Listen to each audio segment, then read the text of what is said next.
Quand j'ai parlé de la grâce de Dieu, j'ai parlé contre la loi de l'Ancien Testament. Et certaines personnes peuvent penser, eh bien, c'est juste un rejet total de la loi. Mais la Bible dit dans Romains 3, 20 que la loi a prophétisé sa propre fin. Et c'est une bonne nouvelle. Nous allons partager cela avec vous aujourd'hui, donc restez à l'écoute de la vérité de l'Évangile. Welcome to Gospel Truth with Andrew Womack, a teaching ministry that emphasizes God's unconditional love and grace. And now, here's Andrew. Bienvenue dans notre émission La vérité de l'Évangile. Aujourd'hui, je vais continuer à parler sur la vraie nature de Dieu. Et il nous a déjà fallu presque 10 émissions pour couvrir ce sujet. Nous avons encore probablement 10 émissions sur ce sujet et je peux vous dire qu'il y a encore beaucoup de choses à dire. Mais j'ai parlé essentiellement sur le fait que l'amour de Dieu pour nous est inconditionnel, que Dieu ne nous traite pas selon ce que nous méritons. Et quand vous dites cela, les gens qui ont été éduqués dans la Bible voient immédiatement toutes sortes de contradictions à une déclaration comme ça dans la Bible. Mais ce que j'essaie d'expliquer, c'est qu'il y a eu une période appelée l'Ancienne Alliance, ou Ancien Testament, où Dieu imputait aux hommes leurs péchés. Mais maintenant, dans la Nouvelle Alliance, sous laquelle nous vivons aujourd'hui, il est dit dans 2 Corinthiens 5, 19, « Car Dieu était en Christ, réconciliant le monde avec lui-même, en n'imputant point aux hommes leurs offenses, il a mis en nous la parole de la réconciliation. » Dieu, quand Jésus est venu, a arrêté de retenir contre les gens leurs péchés. Il a mis tous nos péchés sur Jésus. Et maintenant, il nous aime indépendamment de nos actes personnels, de sainteté ou de non-sainteté. Et maintenant, l'amour et l'acceptation des gens par Dieu sont complètement basés sur le fait qu'ils acceptent Jésus ou rejettent Jésus. Si vous acceptez Jésus, Dieu vous aime. Si vous rejetez Jésus, il continue de vous aimer temporairement, mais si vous persistez et mourrez en ayant continué votre vie à rejeter Jésus, vous allez en enfer, pas à cause de vos péchés personnels, mais parce que vous avez rejeté le paiement de vos péchés qui est Jésus. Et c'est ça quelque chose de nouveau. Dieu ne nous traite pas selon nos performances ou notre adhésion à la loi. Donc, il y a des choses dans les Écritures qui nous montrent Dieu comme un Dieu dur, comme un Dieu qui punit, comme un Dieu qui ne se détournera pas, mais qui dit, quand je vous visiterai, je visiterai vos péchés. Il est vrai que Dieu a dit et fait ces choses, qu'il a frappé les gens de diverses choses, mais vous ne pouvez pas le trouver faisant cela dans la Nouvelle Alliance. Il se peut qu'il y ait quelques exceptions auxquelles vous pensez. Je ne vais pas en parler maintenant. Je vais parler de cela systématiquement et revenir à cela, mais je ne vais pas expliquer ça. Mais globalement, ce que j'ai dit, c'est qu'il est vrai que sous la Nouvelle Alliance, Dieu ne nous impute pas nos péchés. Alors qu'il le faisait sous l'Ancienne Alliance, il y a une différence. Quand je dis alliance, je parle d'un contrat, d'une façon de traiter avec les gens. Et maintenant, Dieu traite différemment avec les gens. Et le problème est que l'Église a mélangé les deux alliances et nous dit que oui, Dieu vous aime, et en même temps que si vous faites ça, Dieu est en colère contre vous. Et donc, c'est un message contradictoire qui est donné. Les gens pensent que Dieu est schizophrène, ils ne comprennent pas la vraie nature de Dieu. Et donc, j'essaye d'expliquer la vraie nature de Dieu et de vous montrer quel était le vrai propos de la loi. Elle n'a pas été donnée pour vous aider, mais plutôt pour vous condamner. En fait, j'ai utilisé ces versets, 1 Corinthiens 15, 56, qui dit que la loi a donné de la force au péché. C'est une déclaration radicale. J'ai déjà parlé de cela, mais j'aimerais en parler encore plus. La loi a donné de la force au péché. 1 Corinthiens 15, 56. 2 Corinthiens chapitre 3, verset 7 dit que la loi est le ministère de la mort. Le verset 9 dit que c'est le ministère de la condamnation. Puis dans Romains chapitre 3, j'ai parlé de cela à la fin de notre dernière émission. Au verset 19, il est dit « Or, nous savons que tout ce que dit la loi, elle le dit à ceux qui sont sous la loi, afin que toute bouche soit fermée et que tout le monde soit reconnu coupable devant Dieu. » Voici ici encore 2 propos supplémentaires de la loi. Fermez votre bouche, vous ôtez toute excuse. Quand vous vous tiendrez devant Dieu, ça ne marchera pas si vous dites « Eh bien, vous savez, j'ai grandi dans une famille dysfonctionnelle. Cette personne m'a fait du mal quand j'étais enfant » ou quelle que soit votre excuse. Quand vous vous tiendrez devant Dieu, vous ne pourrez blâmer personne. Votre bouche sera fermée. Vous savez, j'ai entendu des gens dire de telles choses, telles que, eh bien, vous savez, quand j'irai au ciel, je demanderai à Dieu pourquoi il a fait ceci et cela, et vous allez mettre Dieu sur la sellette et remettre Dieu à sa place. Quelle déclaration stupide et arrogante, excusez-moi d'être direct. Mais je vais vous dire, quiconque est là en train de dire, eh bien, je vais demander à Dieu et je vais lui dire qu'il n'aurait pas dû faire ceci et comment il a osé faire cela. Quand vous tiendrez devant Dieu et que vous verrez la gloire de Dieu révélée dans toute sa puissance, qui ne sera plus cachée parce que vous ne pouvez pas voir dans le domaine spirituel. Vous pourrez voir la gloire de Dieu, la majesté, la pureté de Dieu. Vous aurez la même réaction que toute personne ait déjà vu la gloire de Dieu et vous allez tomber sur votre face. Votre bouche va être fermée. Et vous allez dire, merci Père, parce que je n'ai pas eu le temps de dire ces choses stupides que j'allais dire et de te mettre sur la sellette à cause d'elles. Vous ne donnerez aucune explication. Aucun d'entre vous ne va rester là et rétorquer à Dieu et critiquer Dieu et reprendre Dieu. Aujourd'hui, il est silencieux. Aujourd'hui, il parle au travers du Saint-Esprit et il parle au travers des gens comme moi. En ce moment, Dieu parle à certains d'entre vous, mais Dieu ne va pas vous montrer sa majesté et sa gloire. Certains d'entre vous dressent leur poing devant Dieu en pensant, s'il y a vraiment un Dieu, qu'il vienne et qu'il me le montre. C'est comme, vous savez, une fois, j'ai entendu une personne qui... C'est comme une sauterelle qui se tient sur la voie ferrée, vous savez, sur un des rails de la voie ferrée, qui dit « Je ne crois pas qu'il y ait une voie ferrée. Je ne crois pas qu'il y ait réellement une locomotive et des trains. Je ne crois pas qu'ils existent.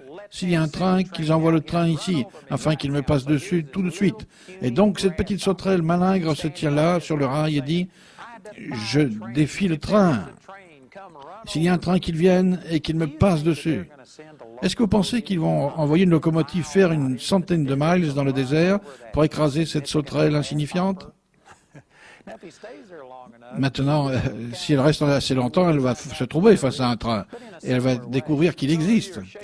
Mais de la même façon, certains d'entre vous brandissent le poing vers Dieu. Dieu, si tu existes, prouve-le-moi. Tue-moi tout de suite. Vous savez quoi? Dieu a beaucoup de choses plus importantes à faire, mais vous savez, Dieu vous aime. Dieu vous aime vraiment, mais il ne va pas vous tuer quand vous dressez votre poing contre lui. Mais je peux vous promettre ceci, quand vous vous tiendrez devant Dieu et que vous verrez sa gloire et sa majesté, votre bouche sera fermée exactement comme il est dit. Et la loi dit aussi qu'elle a rendu le monde entier coupable devant Dieu. Quand vous vous tiendrez devant Dieu et que vous verrez la pure sainteté, la pure bonté, vous allez voir votre relative impiété. Vous savez, simplement, mon exemple personnel, ma vie personnelle. Je suis né de nouveau quand j'avais 8 ans. Je vivais pour Dieu de la meilleure façon possible. Et j'étais plus saint que la plupart des gens. Je n'ai jamais dit de blasphème, je n'ai jamais bu de liqueur, je n'ai jamais fumé de cigarettes, je n'ai jamais touché au café de toute ma vie. Et certains d'entre vous disent au café. Est-ce que vous êtes en train de dire que le café est aussi mauvais que l'alcool? Non, il y a un verset pour supporter le café. Ce verset dit que vous pouvez boire des breuvages mortels et qui ne vous feront aucun mal. Amen. Je dis simplement que je vivais une vie sainte. Mais vous savez, je ne pouvais pas me tenir devant Dieu en me basant sur ma propre sainteté. Et le Seigneur, le 23 mars 1968, m'a montré combien j'étais impie et je ne sais pas comment vous expliquer cela. Ce n'était pas quelque chose, ce n'était pas comme si j'avais vu cela avec mes yeux physiques, mais soudain Dieu s'est révélé à moi. C'était juste de façon intuitive. Je savais juste certaines choses. Je ne peux pas expliquer cela, je n'ai pas d'explication pour ça. Mais tout à coup, j'ai été enlevé dans la présence littérale de Dieu et j'ai vu Dieu.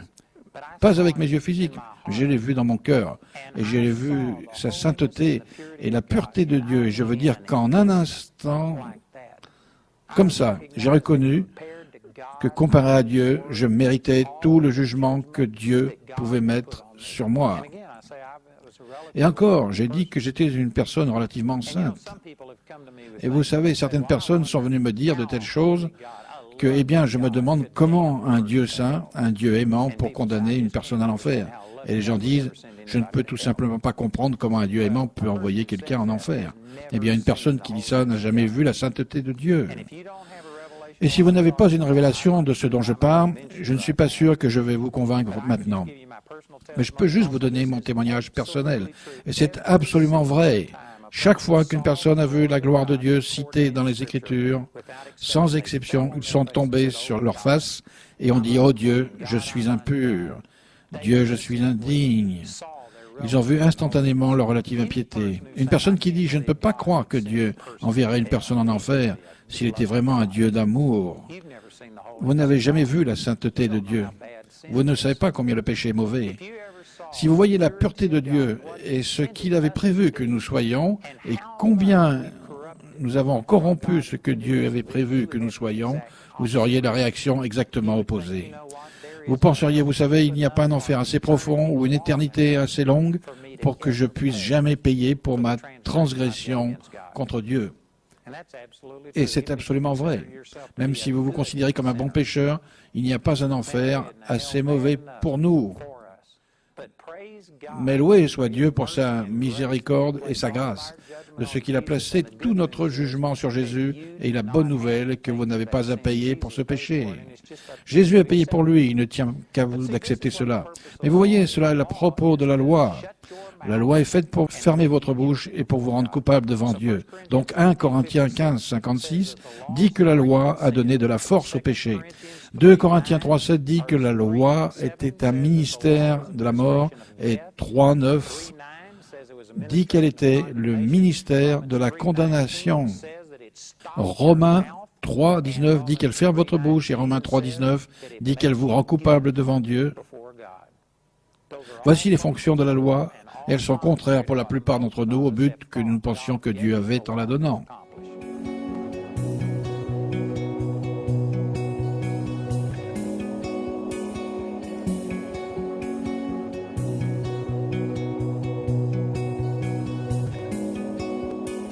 Romains chapitre 3 et verset 20 dit « Car nul ne sera justifié devant lui par les œuvres de la loi, puisque c'est par la loi qu'il vient la connaissance du péché. » Que ce passage est fort.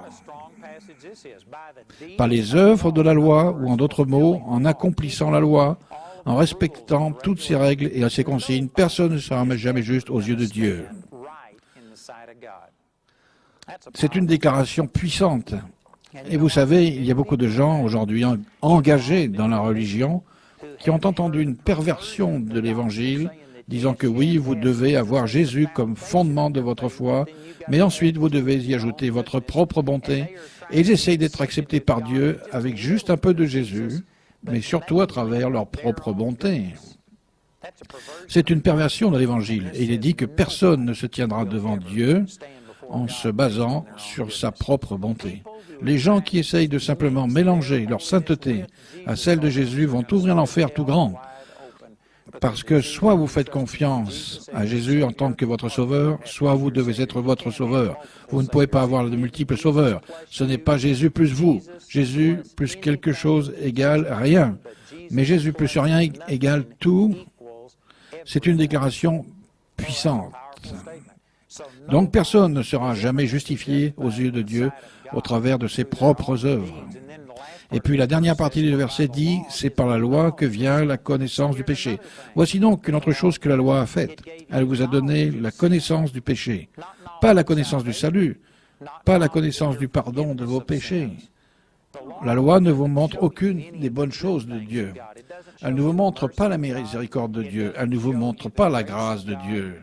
La loi montre votre péché, vous montre que vous méritez d'être jugé pour ce péché. Alors vous pourriez dire qu'elle vous montre que votre péché est votre indignité, mais la loi ne vous montre pas la bonté de Dieu. Elle vous montre la colère de Dieu. Et la raison pour laquelle beaucoup de gens sont si condamnés et se sentent sous la colère de Dieu, c'est parce qu'ils sont sous la loi. Ainsi, la loi donne de la force au péché. 1 Corinthiens 15, 56, elle tue. 2 Corinthiens 3, 7, elle condamne. 2 Corinthiens 3, 9, elle ferme votre bouche. Romains chapitre 3, verset 19, elle vous rend coupable devant Dieu. Romains 3, 19, et Romains 3, 20, elle vous donne une conscience du péché. Il y a 6 choses que j'ai montré que la loi fait, et chacune d'entre elles est négative dans le sens de la relation avec Dieu. Elle ne nous fait pas avancer dans votre relation avec Dieu, mais elle vous montre au contraire votre manque de relation avec Dieu et vous condamne pour ça. Et elle vous montre votre incapacité à résoudre ce problème par vous-même, ce qui vous pousse à réclamer à Dieu sa miséricorde. Si vous utilisez la loi dans ce but, pour ceux qui se leurrent, en pensant « je suis quelqu'un de tellement merveilleux, Dieu doit m'accepter ».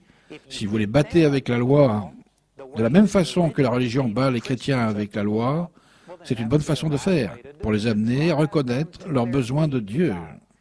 Mais une fois qu'ils viennent à Dieu et voient leurs besoins de salut, il est faux de dire à des chrétiens qu'ils sont encore condamnés, que Dieu est en colère et que Dieu va vous avoir de vous faire sentir coupable et de vous donner une conscience du péché.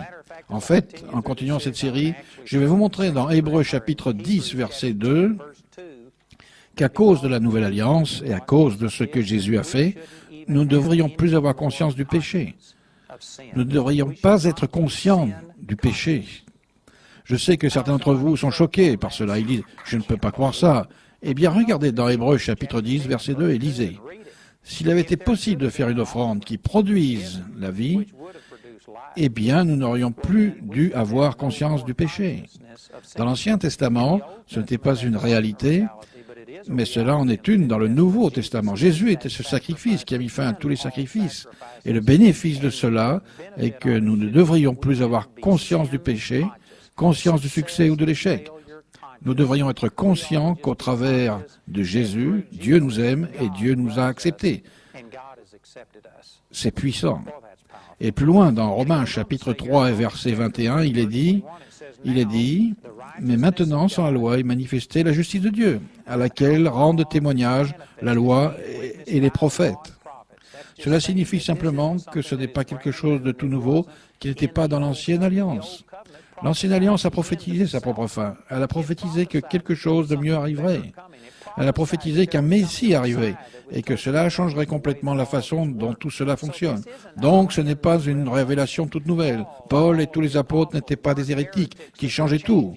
Non, la loi, l'Ancien Testament, les écrits des prophètes ont prophétisé qu'un changement arrivait. Ce n'était pas nouveau, c'était juste l'accomplissement de ce qui avait été prophétisé avant. C'est ce qui ceci dit. Et ensuite il est dit, mais maintenant, sans la loi est manifestée la justice de Dieu, à laquelle rendent témoignage la loi et les prophètes, justice de Dieu par la foi en Jésus-Christ pour tous ceux qui croient. Il n'y a point de distinction, car tous sont péchés et sont privés de la gloire de Dieu, et ils sont gratuitement justifiés par sa grâce, par le moyen de la rédemption qui est en Jésus-Christ.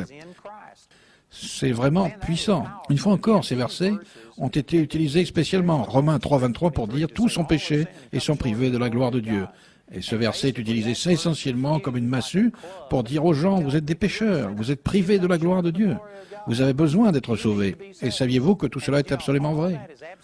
Mais sorti de son contexte, il est utilisé d'une façon opposée à ce qui est réellement dit. Il est dit au verset 23 « Car tous sont péchés, sont privés de la gloire de Dieu. » Mais le point qui est fait au verset 24, ils sont gratuitement justifiés par sa grâce. En d'autres mots, tous sommes tous pareillement pécheurs. Nous sommes tous pareillement condamnés afin de tous justifier gratuitement par sa grâce. L'accent est mis sur cela afin que pour obtenir cette liberté de justification par grâce, vous deviez vous humilier et admettre que vous êtes un pécheur. Et au lieu d'utiliser le fait que vous admettiez que vous êtes un pécheur comme un tremplin pour devenir juste aux yeux de Dieu, l'Église prêche principalement que vous êtes un pécheur. Soyez sauvés et pardonnés de vos péchés. Et puis ils continuent de vous dire que vous êtes un pécheur. Ils vont vous dire que vous êtes un ancien pécheur, sauvé par grâce, mais que vous êtes encore un pécheur. Non, j'étais un ancien pécheur, mais j'ai été sauvé par grâce, et maintenant je suis changé. Je suis devenu une nouvelle personne, et je ne suis plus un pécheur. Est-ce que cela veut dire que je ne pêche pas? Non, ce n'est pas parce que j'ai dit, mais je ne suis pas un pécheur. Pas plus que des personnes, avant de naître de nouveau, vous savez, ne disent qu'elles ne font jamais rien de bien.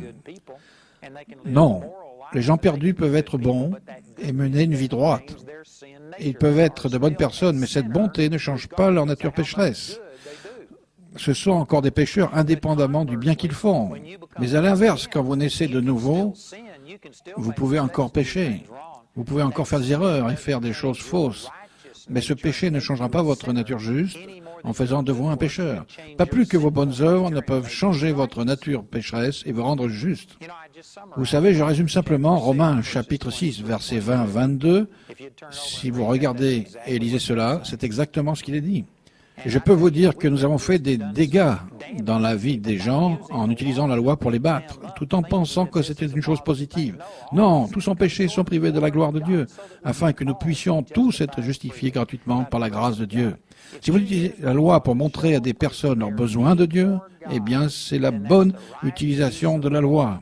Mais si vous utilisez la loi une fois qu'une personne est venue à Dieu et continuez à lui montrer, eh bien, même si tu es né de nouveau, Dieu est encore en colère contre toi parce que tu étais de nouveau ivre, parce que tu as de nouveau juré, parce que tu as fait ceci, et Dieu ne répondra pas à tes prières, Dieu ne se manifestera pas dans ta vie.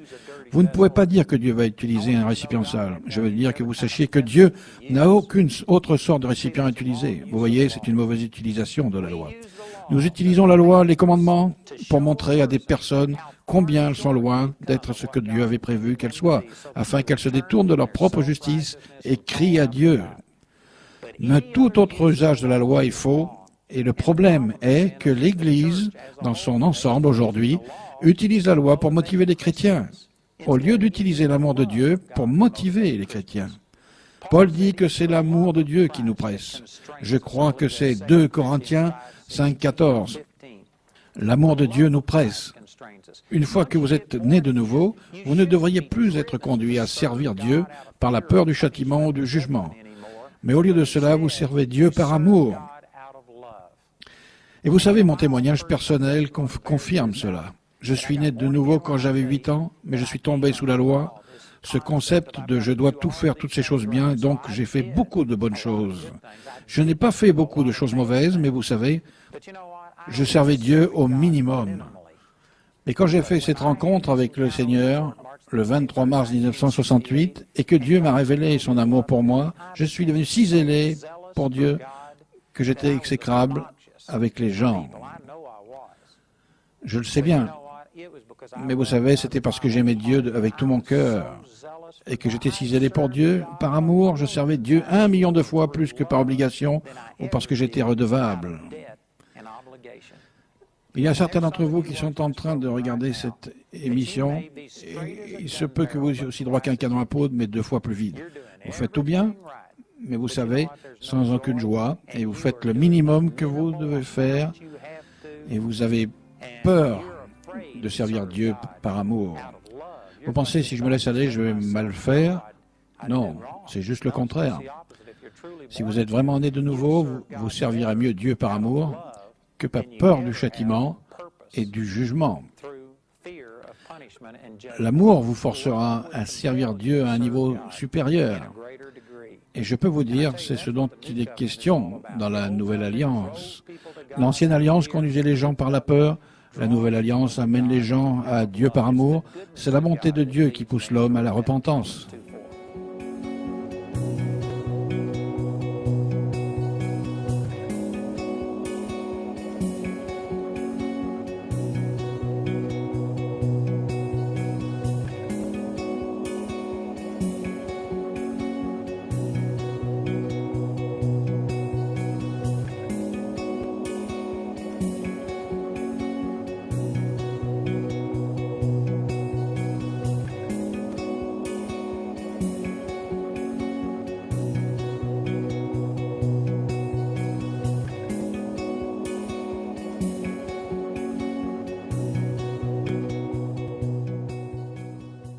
Probablement 10 émissions sur ce sujet et je peux vous dire qu'il y a encore beaucoup de choses à dire.